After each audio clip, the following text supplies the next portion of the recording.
I love survival Minecraft, but sometimes it can be a little bit tedious. For example, if I go to start a project and realize my redstone box is low on supplies, I gotta go get and craft all of those things myself. So today, I'm gonna do some more R&D with the Copper Golem to see if I can get him to craft and preload some of my redstone components for me. The first thing I'm gonna do in this experiment is place a Redstone Shulker Box right here. It's empty. Hopefully it'll be completely full by the end of this, but Copper Golems cannot load things directly into the shulker, so we need a hopper and a chest in order for them to access, which will then load our shulker box. The area that a Copper Golem can search is 32 blocks from its location, so right here would be 17 blocks away from that chest. I don't think he's going to be able to find that chest unless he accidentally wanders into that direction, but I'm going to put a copper chest right here on the chunk border so that it is 16 blocks away from the shulker box, and if I put a piece of redstone inside of it, he should be able to track down that chest and go deliver it. Amazing! You're doing such a great job. Oh, this is going to be good. And redstone in the chest and redstone in the shulker. But before I do call phase 1 complete, I'm going to toss a copper chest over here in the corner of this chunk. I just want to see how far away this Copper Golem will detect that chest. But first, it attaches to the lightning rod. That's amazing.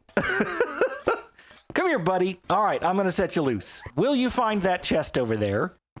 It does not look like you will. So from what I can tell, from the location of the Copper Golem, it's 16 blocks in each direction in a circular pattern. So that's going to inform where I can put the input and output of the crafters that I'm going to be building. And this circle represents everywhere that this Copper Golem can detect that chest and deliver items. So I just want to test that theory a couple of times from a few different spots in this circle, just to be sure. Worked like a charm. Let's try another one.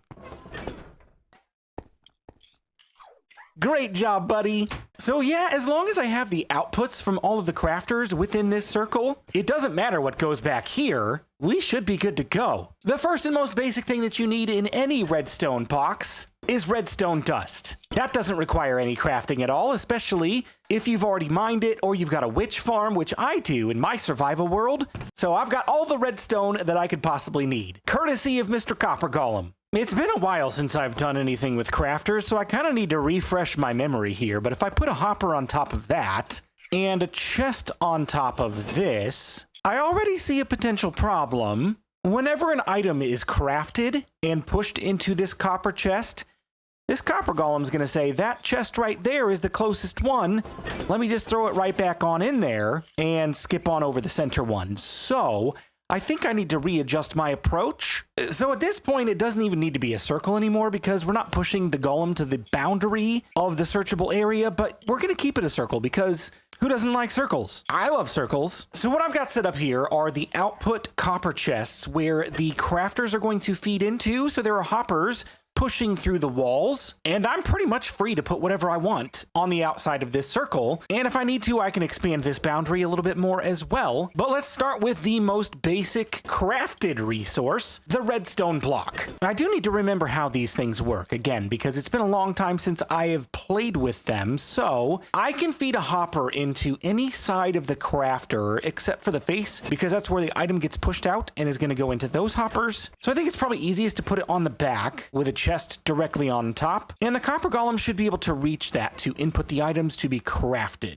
And turns out I needed to put the hopper in chest on the side because I needed to make room for this very simple circuit. This is a crafter circuit for a single item recipe, and for this recipe I need 9 pieces of redstone dust and nothing else. So once that crafter is full, it will activate and push out into this copper chest for that Copper Golem to pick up. And I've also got a hopper line that directly feeds redstone dust into that copper chest as well, because my ultimate goal before all of this is over is to have a single input chest at the very top of this factory where I can toss every item that I know needs to go into a redstone component, and it will feed it to the individual crafting quadrants, mainly these copper chests right here. Now, I could do hopper lines to the crafters directly, but it's going to be a big old mess of hoppers and quite a bit more expensive, and if we're being real, infinitely less fun. So I want to give this a quick test. I'm going to toss a Copper Golem right here, and just for the sake of theory, I'm going to toss 1 stack of redstone dust in there to be picked up by that copper golem. And then I'm going to make sure that this is all blocked off so he cannot pathfind over to this copper chest. And then I'm going to place a couple of stacks of redstone dust in there, and he should get right to work momentarily. Maybe. Hello? Come back. Oh boy, I give you too much freedom and you just go wandering. Buddy, well, at least this guy's doing his job so far. I'm gonna have a talking to with that guy. Okay, now you get to work. And it only took me threatening a talking to. Redstone is being loaded into the crafter. Redstone blocks are being crafted. This is so fun. And redstone blocks are being deposited into this copper chest over here. I just need him to come check this one out momentarily. He's just making his normal rounds. Oh yes. This is perfect. Not only do I have redstone dust being loaded into my shulker box of redstone components, I now have redstone dust and redstone blocks. Here's where things start to get really fun. I've added 2 more crafters, 1 for redstone torches and 1 for hoppers, both of which require 2 different recipe items. This side I have chests and iron, and over on the other side I have sticks and redstone dust. And same thing as over here. These 2 hopper lines are going to get fed from 1 input chest in the middle when this is all said and done. So I can toss in all the necessary items for hoppers over here and all of the necessary items for redstone torches over here, and the copper golems will get to work putting them into the correct input chest for the crafter. And on the other side of this, we should very shortly have some crafted items. Yes, redstone torches and hoppers, successful. And just for good measure, yep, getting transferred over here too. I don't care what anybody else says, Minecraft is so much more fun with copper golems. Even if there are a few slight issues with them right now, this is still so fun. I'm so happy. Let's do a little bit more. I have all of the crafting stations in place. The single item recipe, the double item recipe. Here is a quadruple item recipe for pistons, and then 3 stations that have a triple item recipe, which include repeaters, observers, and comparators. All of them are hooked up to copper chest outputs. Now all I have to do is get an item input to filter all of the items to the individual crafting stations, and that's gonna be a bit of work. So I'm just curious, at what point do you think a project becomes over-engineered? Yeah, this might be it.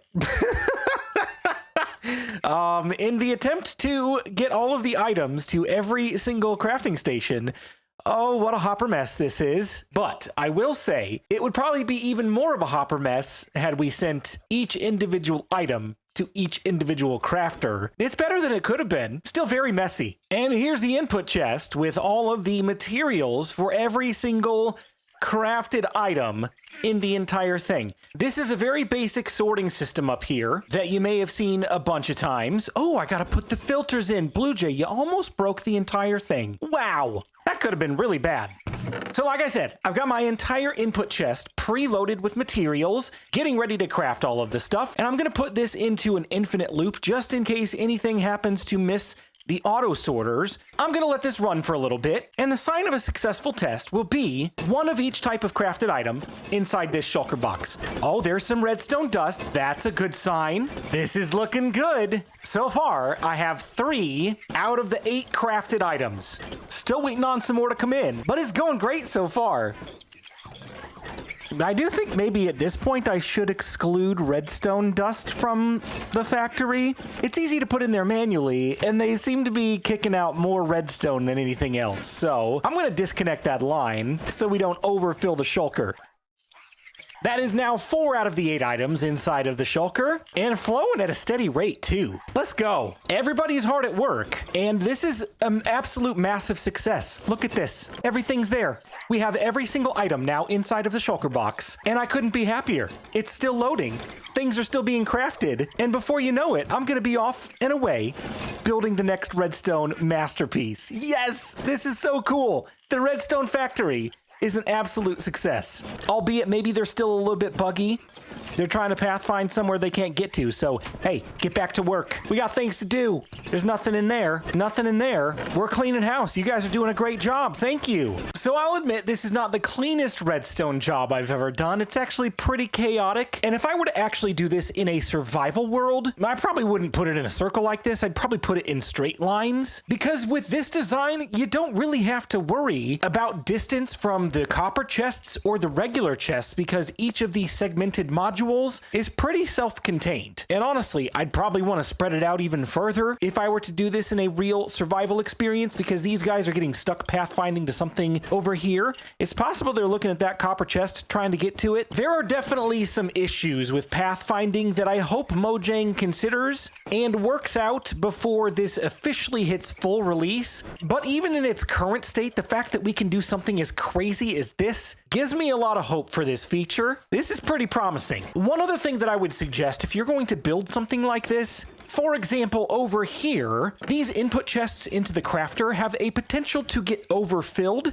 and if the Copper Golem does not have any place to put anything, they might get stuck with some items in their hands.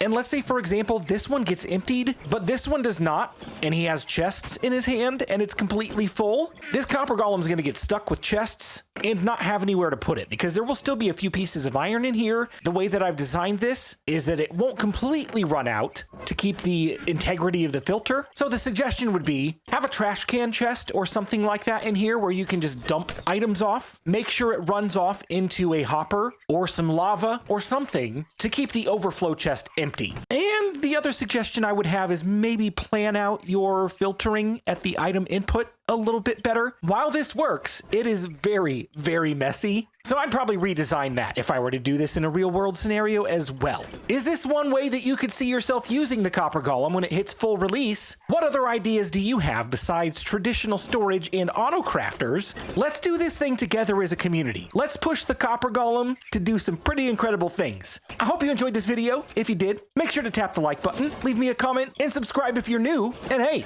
we'll see you in the next one.